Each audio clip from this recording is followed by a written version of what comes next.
कैसे हो दोस्तों। आई होप आपकी तैयारी एकदम क्लियर चल रही होगी और मस्त चल रही होगी। ठीक है। और बैकग्राउंड थोड़ा सा मेसी है पर ये वीडियो सिंपल और क्लियर रहेगी। ठीक है। अगर आप मेरे बारे में जानना चाहते हो तो मेरा नाम राहुल कुमार साहू है, सिंपल सी बात है। और मैंने CBT 1 CBT 2 और साइको क्लियर किया था पिछले बार 2024 वाले में। और मेरिट से मेरा रह गया था, ओबीसी से मैं क्लियर था, फिर मेरे पास ओबीसी सर्टिफिकेट नहीं थी। दूसरी चीज़, जनरल से 1 नंबर से मेरा मेरिट से आउट हो गया था। तो आपको मेरे बारे में पता चल गया होगा। मैं सारे रिजल्ट आपको दिखा दूंगा, CBT 1 के, CBT 2 के और साइको के। आपको ये पता होगा, आपको गाइड करने वाला है उसके क्वालिफिकेशंस क्या है या वो लायक है या नहीं है। तो आई होप, आई थिंक आपको लगता होगा कि ये, हाँ चलो चलो भैया है, ये जो भी भाई है वो आपको सही बताने गया, क्योंकि मैं साइको तक गया हूँ। साइको भी क्वालिफाई है पर मेरिट से मेरे आउट है। और मैं अपने मार्क्स बता दूं तो ऑल ओवर मार्क्स जो थे मेरे कोलकाता जोन से 80 थे। तो 80 समथिंग थी। और 81 पॉइंट अप्रॉक्स कुछ गया था कोलकाता का यूआर से। और ओबीसी का 79 पॉइंट कुछ गया। बट मैंने फॉर्म फिलअप टाइम, मेरे पास ओबीसी सर्टिफिकेट नहीं थी, इस कारण मुझे यूआर से अप्लाई करना पड़ा और मैं आउट हो गया, समझे। तो चलो मैं पॉइंट पे आता हूँ, ज़्यादा वीडियो लंबी नहीं होगी, सिंपल सी बात है। अभी मैं बताने वाला हूँ रीजनिंग और मैथ्स के। और दूसरी चीज़ है, दूसरी वीडियो आएगी जो जीके जीएस की रहेगी। ठीक है। तो सबसे पहले आपको अगर आपको कुछ डाउट भी होगा तो आप कमेंट पे आराम से बता सकते हो कि भैया मुझे ये डाउट है। मैं उसमें वीडियो बना के आपको क्लियर कर दूंगा। ठीक है। तो सबसे पहले मैं रीजनिंग की बात करता हूँ। ठीक है। जो काफ़ी स्कोरिंग, और एक चीज़ मैं क्लियर कर देना चाहता हूँ कि भैया आप 7 डेज की पहले एंट्री करते हो। तो देखो यार, मैं शुरू से एलपी पे वीडियो बनाना चाहता था, पर मेरे भी एग्ज़ाम्स थे, उस प्रोसेस में लगा था। अभी प्रोसेस ख़त्म हो चुके हैं, तो मैं इसके रिगार्डिंग आपको वीडियो दे रहा हूँ और ये रेगुलर बनी रहेगी। ठीक है। तो सबसे पहले रीजनिंग की बात करें तो रीजनिंग से एक घटना याद है कि पिछला जो एग्ज़ाम था तो उसमें मेरे 30 क्वेश्चंस रीजनिंग के पूछे थे। वो एग्ज़ाम में आपको आगे चल के बताऊंगा कौन से एग्ज़ाम थे। तो मेरे 30 के 30 सही थे रीजनिंग में। ठीक है। तो रीजनिंग में आपको मैं सबसे पहले बता देता हूँ कि जो 1 मंथ रीजनिंग मार चुका है, पूरी सेट रीजनिंग के मिक्स क्वेश्चन को 1 महीने मार चुका है, तो उनके लिए सिर्फ है। तो देखिए, सबसे पहले आपको अभी 7 दिन में क्या करना है, जो मोस्ट एरर क्वेश्चन है उनको एनालाइज करना है। दूसरी चीज, आपको रोज एक सेट मारना है। जिनका 16 तारीख को एग्जाम है या 17 को या 18 को, उनको 14 तारीख तक टेस्ट मारना है। ठीक है। जिनका, दूसरी चीज है कि जो क्वेश्चन गलत है, आपको देखना है कि मेरा कौन सा क्वेश्चन गलत है और क्यों गलत है। अगर आपको समझ में आ गया तो आगे बढ़ जाइए, और अगर नहीं आ रहा है क्लियर तो आप उसके वन शॉट्स देखेंगे वेरी फास्ट वे में। जहाँ पर आपको दिक्कत हो रही है उसी के वन शॉट आप यूट्यूब पे सर्च करेंगे, और उसी के, नहीं आपको 1 घंटा का पूरा लेक्चर नहीं देखना है। जहाँ पर आपको दिक्कत हो रहा है उसी को देखना है कि मेरा यहाँ पर क्या दिक्कत है। क्योंकि आपको कुछ क्वेश्चंस में दिक्कत होंगे जो 1 महीने से मार रहे हैं रीजनिंग के वन शॉट्स। ठीक है। वन मतलब वन सेट पूरा मार रहे हैं, तो कुछ क्वेश्चन को ही आपको एनालाइज करना है और उसके वन शॉट्स देखने, पूरे लेक्चर देख के टाइम वेस्ट आपको नहीं करना है। दूसरी चीज कि मैंने कुछ नहीं किया है, तो उनको लिए मैं बता दे रहा हूँ, 2 सेट डेली उनको मारने हैं। ठीक है। एक सुबह एक शाम, जैसे टैबलेट लेते हो ना कि सुबह शाम, तो उसी तरह मिक्स वाले 2 सेट, पहला सुबह दूसरा शाम। दूसरी चीज, जो प्रॉब्लम दे रही है, कुछ नहीं करने वालों के लिए प्रॉब्लम ही प्रॉब्लम है।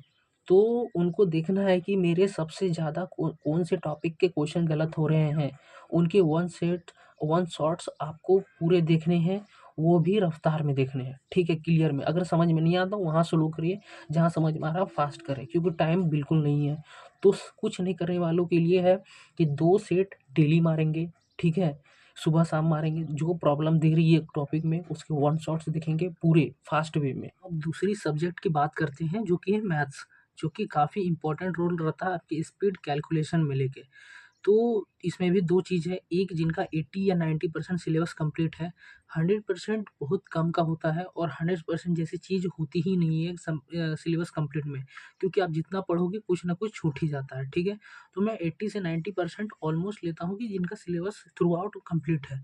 तो उनको क्या करना है कि 90% वालों को, कि आपको सबसे पहले 50 क्वेश्चन मिक्स लगाने हैं पीवाईक्यूज के, इन 7 दिनों में या 8 दिनों में। ठीक है। ये चीज़ आपको लगानी है। दूसरी चीज़, आपको अपने नोट्स को वेरी फास्ट रिवीजन करना है। मैं जो जो बता रहा हूँ आपको ध्यान से रखना है। पहली चीज़ आपको पीवाईक्यू लगाने हैं डेली 50 क्वेश्चंस। दूसरी चीज़ आपको रिवीजन करनी है फास्ट, ठीक है। और तीसरी चीज़ है कि आप अपने नोट्स खोलेंगे, अगर आपने प्रॉपर लिखा होगा, क्वेश्चन छोड़ के सिर्फ सॉल्यूशन लिखा होगा, वेट किया है कोर्स को जिस भी टीचर से, हर दिन 3 चैप्टर आपको रिवाइज़ करने हैं। उसमें आपको क्या करना है कि आप जैसे ही पीवाईक्यू लगाओगे, आपको ये दिमाग में आ जाएगा कि एलपी में किस तरह के मैथ्स के क्वेश्चन आते हैं। मैंने अपने एक्सपीरियंस पे देखा कि कई लड़के लाइब्रेरी में क्या करते हैं, तैयारी तो जीडी की करते हैं, एलपी की करते हैं, पर वो क्वेश्चन जहाँ तक कि मोस्टली सीजीएल लगाते हैं, सीएचएसएल लगाते हैं। अगर आप एलपी के पीवाईक्यूज़ देखोगे तो काफ़ी सही होते हैं, सिंपल होते हैं और कुछ ट्रिकी होते हैं, फार्मूला बेस्ड होते हैं। मैं अपने एक्सपीरियंस के हिसाब से बता रहा हूँ, तो आपको उसी के बेसिस पे अपने नोट्स को खोलना है। अगर आपने एलपी ओरिएंटेड कोर्स लिया तो आपको कोई दिक्कत नहीं है, आप सारे एक बार थ्रू आउट कर दो। और अगर आपने किसी एसएससी का बैच लेके पढ़ा है तो आप उस क्वेश्चन को देखो कि जो आने के चांसेस है, सिर्फ उसी को रिवाइज करो।